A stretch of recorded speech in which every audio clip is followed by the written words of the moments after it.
بچه‌تو نفرست مدرسه. پدر و مادر عزیزی که داری این ویدیو رو میبینی، خواهشم بچه‌تو نفرست مدرسه. یه بچه به دنیا میاد، میفرستیش مدرسه. تو اوج یادگیریش که بین 4 تا 9 ساله میره تو مدارس ابتدایی. چه اتفاقی براش میفته؟ به جای اینکه از پدر و مادرش توی اون سن خیلی پایین چیزی یاد بگیره، میره توی مدرسه از همکلاسیاش و از معلمش چیزی یاد میگیره. تو اوج استرس، اضطراب، 1000 تا فحش یاد میگیره. اونم مثلا نه 1 سال 2 سال، 12 13 سال باید بره مدرسه و دانشگاه و دبیرستان. و بعد میدونی چه اتفاقی میفته؟ خب مثلا بچه اینقدر استرس داره. من خودم همین جوری بودم که وقتی مثلا میاد خونه، پدر و مادر اکثرا همینجورن، قول میدم شما هم همینطورین. بچه که میاد خونه ازش میپرسین که حالت چطوره، خوب بود مدرسه؟ اونم جواب میده آره خوب بود. میره تو اتاقش. شما نمیدونید چه اتفاقی تو مدرسه افتاده، چیا یاد گرفته، چه اتفاقایی براش افتاده. ببینید من کلن با مقوله مدرسه مشکل دارم، تحصیل مشکل دارم. چرا؟ من میام با پدر مادر حرف میزنم، مثلا میگم که خب برای چی بچه‌تو میفرستی مدرسه، چی میخوای یاد بگیره اونجا؟ میاد میگه خب میخوام بچه‌م بی سواد نشه، میخوام بفرستمش مدرسه از بقیه عقب نیفته. اوکی، میخوای بچت بی سواد نشه، میخوای جمع و تفریق و ضرب و یاد بگیره، من یه راهکاری برات دارم. براش معلم خصوصی بگیر.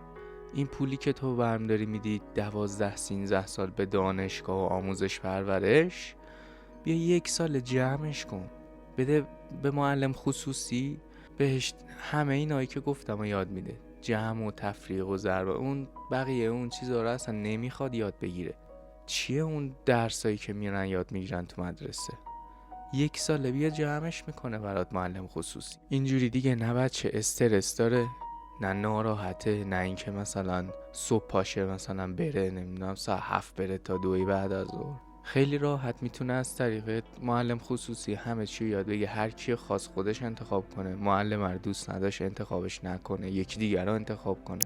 بچه مثلا میان میگن که میخوام روابط اجتماعیش خوب بشه. خب روابط اجتماعیش خوب بشه که با مدرسه مگه روابط اجتماعی خوب میشه؟ من اصلا روابط اجتماعیم این همه مثلا مدرسه رفتم خوب نشد. یه مثال کاملش خوب نشد روابط اجتماعی. خیلی هم همینطور شدن. مگه نمیخوای روابط اجتماعی بچت خوب بشه؟ یه معلم خصوصی برای روابط اجتماعیش بگیر. حسن بزن توی گوگل میاره، ببین چجوری بچه رو تو 3 ماه 6 ماه 1 سال روابط اجتماعیش عالی میشه.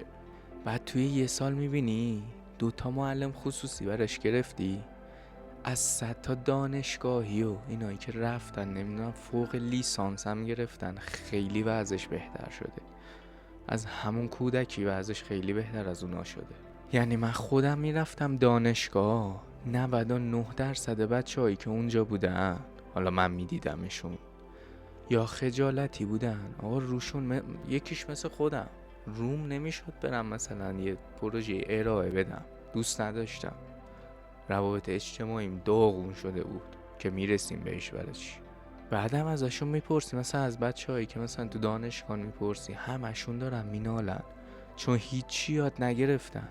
برین ازشون بپرسین مسائل پایه‌ای که مثلا تو 5م دبستان بوده، توی نمیدونم دبیرستان بوده، هیچ چیش یادشون نمیاد. من خودم یکی هم که واقعا هیچ یادم نمیاد از اون موقع، از درساش هیچ یادم نمیاد، وگرنه تو سر خوریاش همش یادمه. اگه خیلی درگیر معلمی و باید معلم داشته باشه و اینا هستی، قطعاً براش معلم خصوصی بگیر. بعداً ازم تشکر میکن. ببین اگه درگیر معلم نیستی، برات مهم نیست کلاً معلم، من یه راهکار دیگه ای برات پیشنهاد میکنم، خیلی این خوبه. یوتیوب به هر زبانی بگی، زبان فارسیش هست، همه زبانی هست، انگلیسیش هست، میتونی تبدیلش کنی به فارسی، همه یه درس رو داره، حتی روابط اجتماعیش هست. دونه بدونه درس 1 درس 2 هر چی خواستی اونجا آموزش بهت میده، به خودت و بچه. من الان برم بشینم توی یوتیوب کلیپاشو نگاه کنم خیلی بیشتر چیز یاد میگیرم تا دوباره دانشگاه اینا بشم برم. حالا یه مرحله دیگه داریم، تو نه از معلم خوشت میاد، نه اینکه بخواید مثلا توی یوتیوب خب اوکی طولانیه وقت گیره نمیتونم ویدیوها رو براش بیارم، از هوش مصنوعی استفاده کن. چت جی پی تی الان برو ببین قدم به قدم بهت آموزش میده، خودت بشین بغل بچت بهش یاد بده. به خدا این دیگه آسون ترین کاره، بهش بگو من پایه میخوام یاد بچم بدم، ببین چی جوری یادش میده، بشین کنارش یادش بده. خیلی بهتر از مدرسه است. اخلاق تو قشنگ تاثیر میذاره روش، بچت با خودت قشنگ اخلاقش یکی میشه، با هم درس میخونین یاد میگیرین. خیلی خوبه. خیلی مهمه که یه بچه با اخلاق پدر و مادرش درس یاد بگیره تا اون معلمی که نمیدونم هی عوض میشه هر سال یه تأثیری میذاره و میره. من خودم هنوز که هنوزه اخلاق معلم 5 دبستانم هنوز تو سرمه. یعنی چی؟ یعنی من 3 ماه تابستونی که 5 دبستانم تموم شد، اون 3 ماه تابستونی که باید خیلی خوشحال باشم، هر شب خوابشو میدیدم. انقدر که این منو اذیت کرد، انقدر که این تو سری زد، به همه تو سری میزد تو این مدرسه، تو این کلاسش، و انقدر من اذیت شدم. یعنی همین الانم که مثلا دارم صحبت کنم صدام میلرزه، هنوز ازش میترسم، انقدر این خانم وحشتناک بود. بعد به نظرت کی فهمید مثلا تو این 3 ماه تابستون کی فهمید که من یه همچین حسی دارم؟ یا کلا توی اون سال تحصیلی کی فهمید که آقا من مثلا استرس دارم، انقدر ناراحتم، معلم اینجوریه؟ هیچ کس نفهمید. شما پدر مادرم دقیقاً همینی. یعنی 90% بچه ها نمیان بگن آقا مشکل ما چیه، چه اتفاقی افتاده. حالا میخوایم ببینیم مشکل مدرسه کجاست. آقا ما چرا انقدر بدمون میاد، چرا انقدر من ازش بد گفتم. آقایون آموزش پرورش مشکلتون کجاست که میانگین نمرات بچه ها 8 تا 10 توی 1 سال تحصیلی؟ چی میشه مثلا امتحان که تموم میشه، من خودم هم همینطوری بودم دیگه، امتحانات که تموم میشه بچه ها برگه ها رو پخش میکنن تو هوا، خیابون پر برگه امتحانی یا درس و هرچی نوشته بودن میشه. خیلی ساده است. بیا محتویات درساتو تخصصی کن. یعنی چه؟ یعنی مثلا نگاه کن توی هر رشته‌ای، توی هر ورزشی، توی هر تخصصی، مثلا ورزش، یه فوتبالیست مثلا نمیاد تو دوران حرفش بسکتبال بره بازی کنه که، درسته؟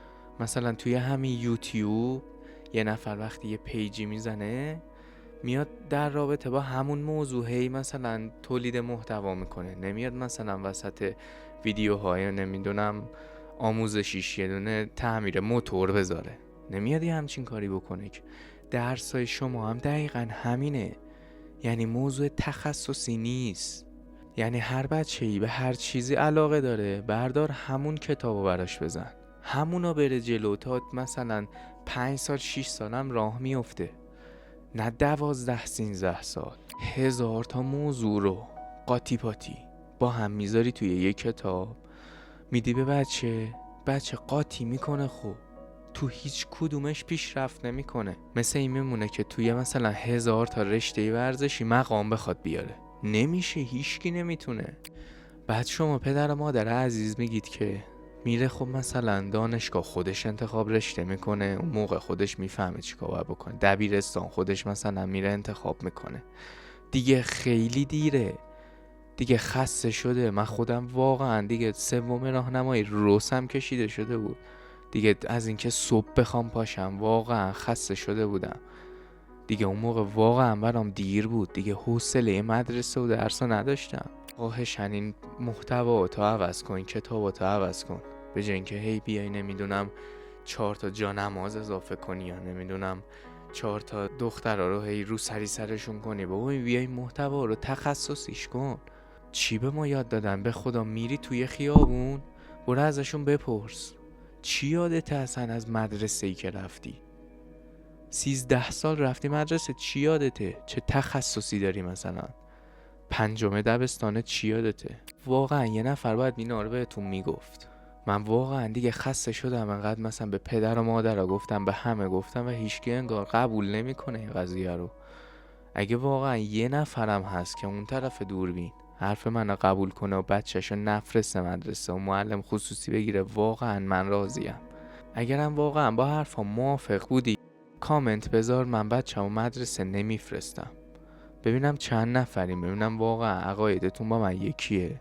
و یه نکته خیلی مهم بگم، خوشحالی که بچت از کاری که دوست داره بکنه و آموزشی که توی پدر و مادر بهش میدی از 1000 تا مدرسه و آموزش پرورش خیلی بهتره. و در آخر اینم یه مشکل ریز دیگه که خیلی برامو بزرگه و هیچکی درک نمیکنه. دوستتون دارم. خداحافظ.